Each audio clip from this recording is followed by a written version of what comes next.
राम दूत देवी, हे माँ जानकी, मैं प्रभु श्री राम की शपथ खा के कहता हूँ, मैं उनके चरणों का दास सेवक हनुमान हूँ।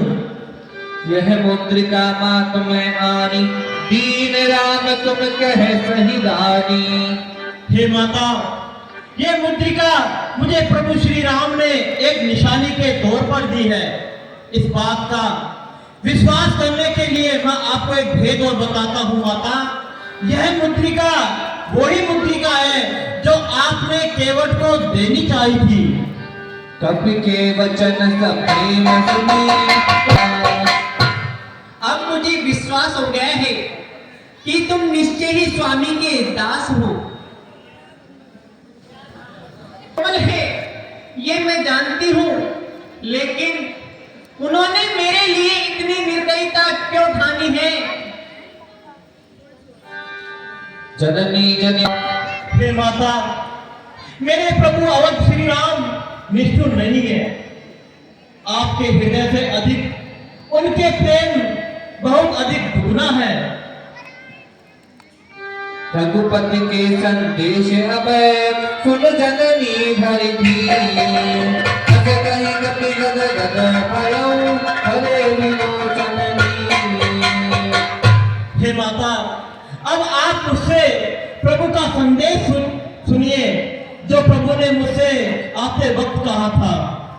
हाँ सुनाइए हनुमान।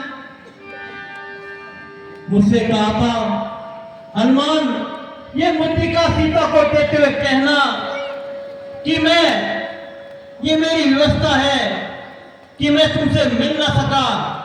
और प्रभु ने कहा, मैं इस प्रकार तुम्हें जंगल में छोड़कर नहीं जाता तो ये कुटलाई नहीं होती।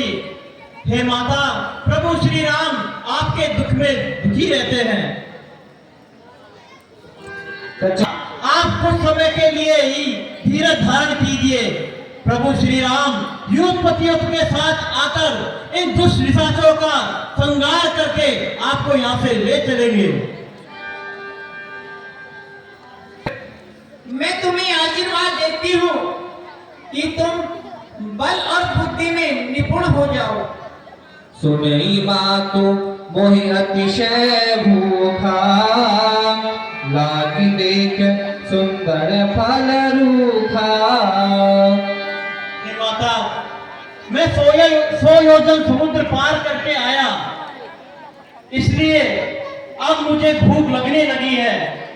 इस अशोक वाटिका के सुंदर फलों को देखकर मेरी भूख और भी तीव्र हो गई है। इसलिए माता, आप मुझे अब फल खाने की आज्ञा दीजिए। सुन सुन करहि विपिन। इस बगिया की रखवाली भयानक राक्षसी करती है, इसलिए आप इन फलों को नहीं खा सकते। हिनकर भय माता। आपके चरणों के प्रताप से और प्रभु श्री राम की दया से मुझे उन निशाचरों का कदापि भय नहीं है। आप निश्चित रहिए माता, वो मेरा कुछ नहीं बिगाड़ सकते। ठीक है हनुमान, आप अपने स्वामी का स्मरण करके इन फलों को खा सकते हो।